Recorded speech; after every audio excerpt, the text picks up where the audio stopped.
남녀를 서로 사랑에 빠지게 만드는 요인과 나중에 문제, 때로는 심지어 이별을 초래하는 요인 사이의 연관성을 다룬 연구는 생각보다 많습니다. 상대방으로부터 경험하게 되는 가장 짜증나는 특성이 종종 처음에 그 사람에게 느꼈던 매력과 매우 깊은 상관관계가 있다는 것을 이런 연구들이 보여주고 있죠. 다이아나 펨리 교수는 이 현상을 치명적인 매력이라고 불렀습니다. 연애 파트너에 대한 초기 매력은 결국 나중에 그 사람을 싫어하게 되는 특성으로 변질될 수가 있으며 따라서 남녀 간 이별을 초래할 수 있다는 뜻이죠. 그리고 이런 치명적인 매력이 발생하는 데에는 기본적으로 3가지 조건이 있다고 합니다. 첫 번째는 여러분도 다들 아시겠지만 사랑에 눈이 먼 나머지 그만 상대방이 가지고 있는 부정적인 특성의 중요성을 과소평가하는 것이죠. 그리고 초기의 매력이 눈에 띄고 쉽게 인지될 때 이런 치명적인 매력이 발생할 가능성이 높아진다고 합니다. 왜냐하면 기본적으로 극단적으로 긍정적인 속성들은 매우 높은 확률로 부정적인 측면, 그러니까 어두운 면을 반드시 가지고 있기 때문이죠. 예를 들어 사회 경제적으로 성공했기 때문에 매력적인 파트너는 일반적으로 많은 노력 없이는 성공하기 어렵기 때문에 이 사람과 관계를 이어나가다 보면 곧 워커홀릭으로 간주될 가능성이 매우 높아집니다. 그리고 마지막으로 단기적으로 매력적이고 재미나 흥미를 느낄 수 있는 일부 인간의 자질들은 중장기적으로 이어지는 헌신적인 남녀 관계에서 문제가 될 소지가 다분합니다.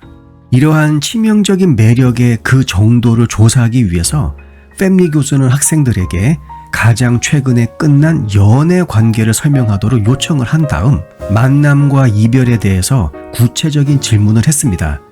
관계에 대한 질문 중 학생들에게 자신을 매료시킨 특징을 설명하도록 요청했죠. 그리고 이별에 대한 질문 중에서는 가장 매력적이지 않은 상대방의 특징이 무엇인지 그것도 함께 물어보았습니다.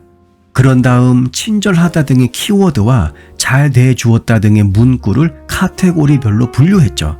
이러한 펨리 교수의 연구 결과에 따르면 29.2%의 경우, 약 3분의 1의 경우 이별의 이유가 원래 상대방에게 끌렸던 이유와 동일한 특성인 것으로 나타났습니다.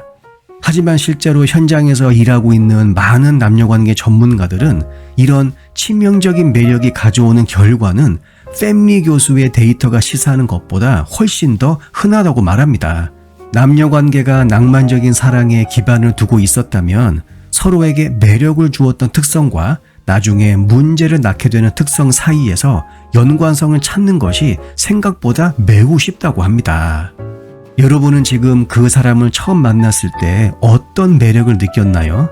만약 지금 여러 가지 갈등 상황에 놓여져 있다면 처음에 그 사람에게서 느꼈던 매력과 지금 갈등을 일으키게 된 주요 원인, 이 사이에는 상당한 연관성이 있다는 것을 알고 계시길 바랍니다.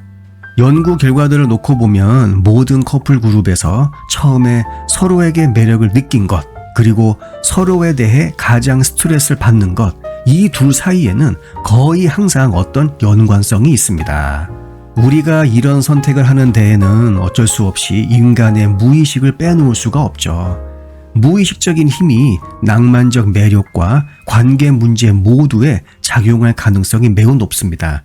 무의식은 해결되지 않은 어린 시절 문제를 총망라한 핵심 문제를 처리하는 데 도움을 줄 수 있는 파트너를 선택하라고 우리에게 암묵적으로 지시합니다. 그 핵심 문제가 버림받는 것에 대한 두려움이라면 그 사람의 무의식은 이 두려움을 극복하는 데 도움을 줄 수 있는 파트너를 선택하도록 지시하겠죠. 이런 경우에는 관계로부터 멀어지는 것에 대한 두려움이 핵심 문제인 사람이 적합한 파트너로 보여집니다. 이것이 바로 커플이 서로 사랑에 빠지는 이유죠. 상호 보완적이기 때문에 부부로서 핵심 이슈를 공동으로 만들어냅니다.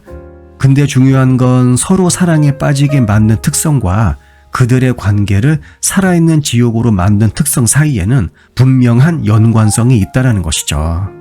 수백 명의 커플을 대상으로 한 커플 번아웃에 대한 연구를 보게 되면 처음에 커플을 서로에게 끌어들이는 특성이 결국 그들의 번아웃을 유발한다는 사실을 재차 확인할 수 있습니다.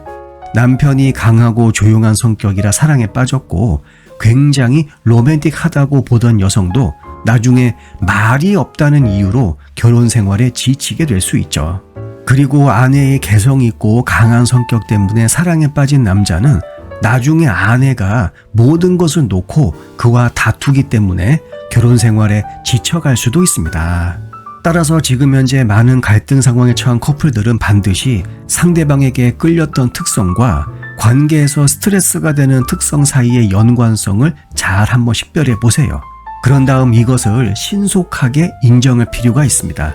왜냐하면 여기에서부터 건설적인 대화가 본격적으로 시작되기 때문이죠.